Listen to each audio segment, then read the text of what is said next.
متن الأربعين للنووي الحديث الثاني والثالث.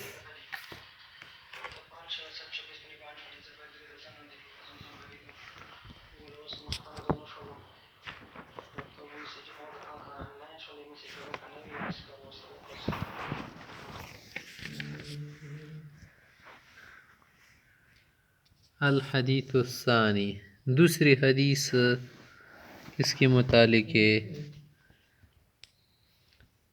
حدیث جبریل اس کو کہتے ہیں نا. الحدیث الثانی عن عمر رضی اللہ تعالی عنہ ایضا، یعنی ذکر شدہ حدیث بھی عمر صاحب کی تھی نا. پہلی حدیث یہ بھی حضرت عمر صاحب کی ہے قول. حضرت عمر رضی اللہ عنہ فرماتے ہیں بینما نحن جلوس عند رسول اللہ صلی اللہ علیہ وسلم ذات یوم، ایک دن ہم آپ علیہ السلام کے ساتھ بیٹھے تھے. اذ طلع علینا رجل، تو ایک شخص نمودار ہوئے. شدید بیاض الثیاب، اس کی کپڑے خوب سفید تھے. شدید سواد الشعر، بال اس کی خوب کالے کالوٹے تھے. لا یرا علیہ اثر السفر، اس پر سفر کا کوئی اثر نہیں تھا نا. سفر سے جب کوئی آتا ہے تو اس پر گرد و غبار ہوتے، اس آدمی پر کچھ بھی نہیں تھا. ولا یعرفہ منا احد، ہم میں سے کوئی اس کو پہچان بھی نہیں رہا تھا.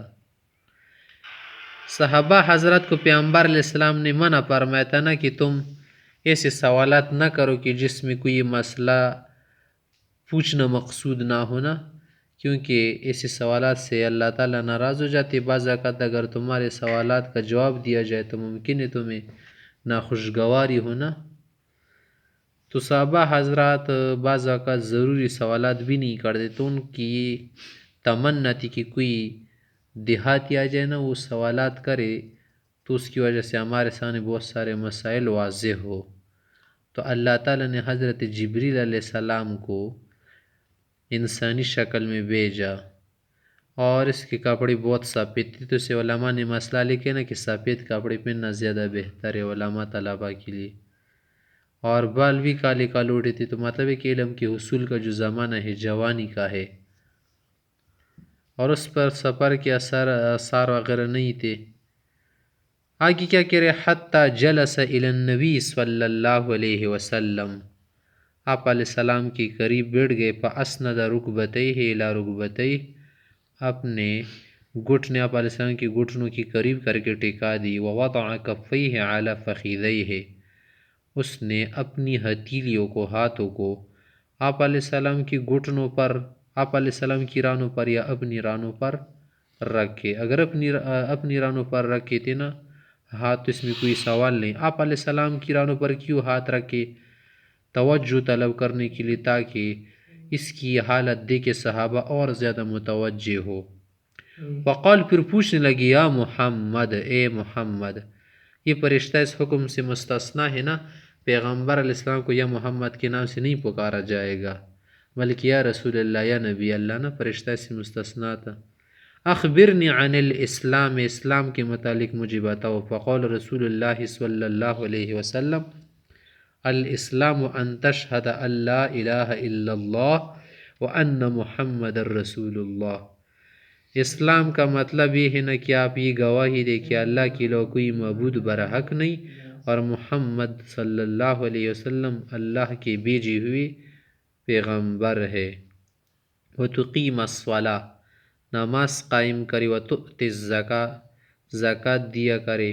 وتؤتی الزکاۃ وتصوم رمضان، اور رمضان کے روزے رکھے. وتحج البیت، اور حج بیت اللہ کب واجب فرض ہوگا؟ ان استطعت الیہ سبیلا، جب راستے کی طاقت و مانا زاد و راحلہ ہو. قول، تو اس نے کہا کہ صدقت، آپ نے سچ کہا.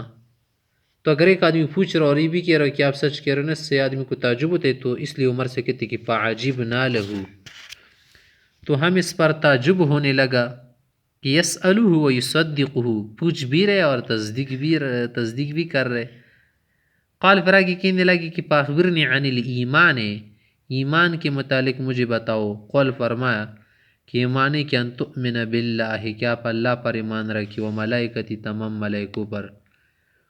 تو یہاں پر یہ تعریف الشیء بنفسہ ہی نہیں ہے نا، یا پر اخبرنا عن الایمان میں ایمان سے ایمان کا اصطلاحی معنی مراد ہے، ان تؤمن باللہ سے لغوی معنی مراد ہے کہ آپ اللہ پر ایمان رکھے، یعنی اللہ کی ذات و صفات، و ملائکتی ملائکوں پر جو ان کی صفات ہے، و کتبی ہے اللہ کی کتابوں پر 104 کتابیں، و رسول اللہ کی رسولوں پر 1,24,000 کم و بیش انبیاء اور رسول، والیوم الاخر روز آخرت پر، تؤمن بالقدر خیرہ و شرہ، اور تقدیر پر ایمان رکھے، خیر و شر و جو کچھ بھی ہونا اس پر ایمان رکھے کہ وہ حقیقت۔ قول اس نے کہا صدقت، آپ سچ کہہ رہے ہیں۔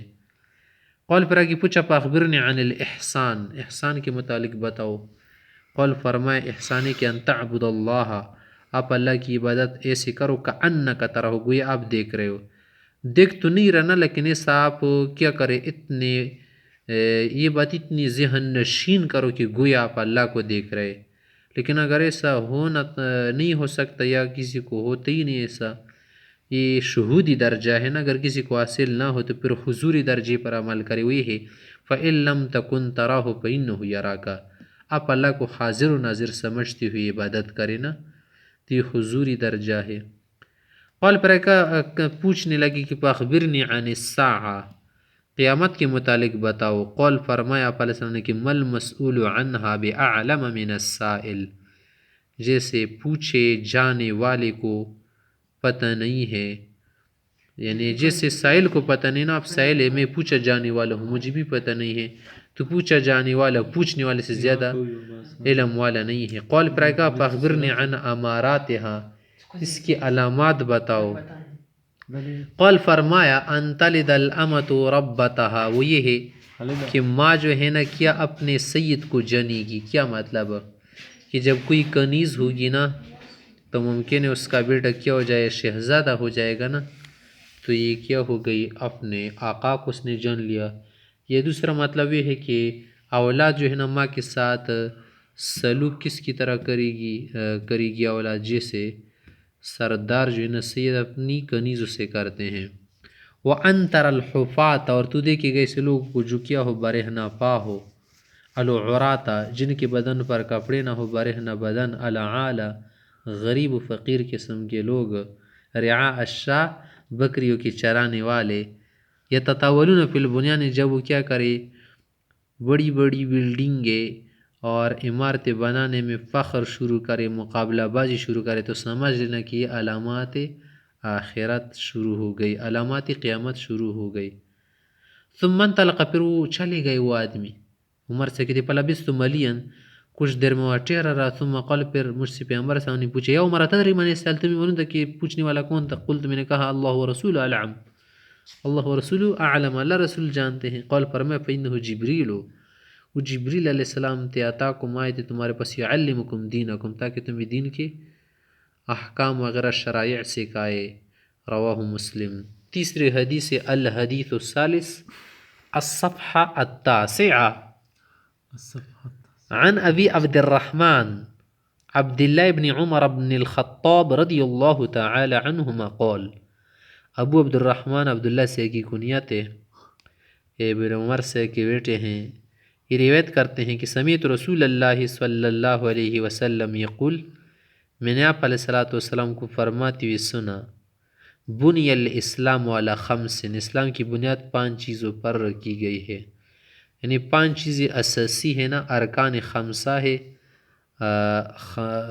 کیا ہے 5 اساسی چیزیں ہیں، بنیادی چیزیں ہیں۔ ایک شہادت اللہ الہ الا اللہ وان محمد الرسول اللہ، کلمہ طیبہ پڑھنا نا، یہ کیا ہے سب سے پہلی کلید ہے۔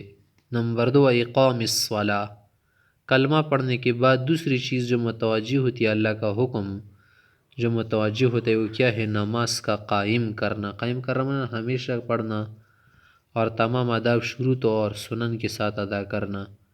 تیسری چیز کیا ہے، وہ ایتاء الزکاۃ، زکوٰۃ دینا جب صاحب نصاب و مال اس کے پاس نامی ہو۔